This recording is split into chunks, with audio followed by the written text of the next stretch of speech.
This is a video tutorial on how to avoid showing ads to current followers.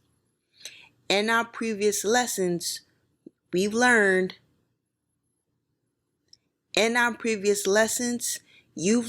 how to create a custom audience focusing on Instagram business profile. So what you will do is you'll go to custom audience and then you would press exclude. And now we're going to exclude the custom audience IG followers.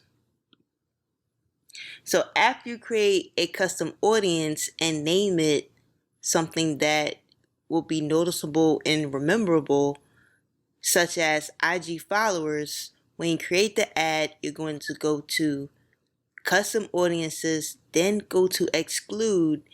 It'll drop down to this, and then you'll click on the custom audience you've created to represent your Instagram followers.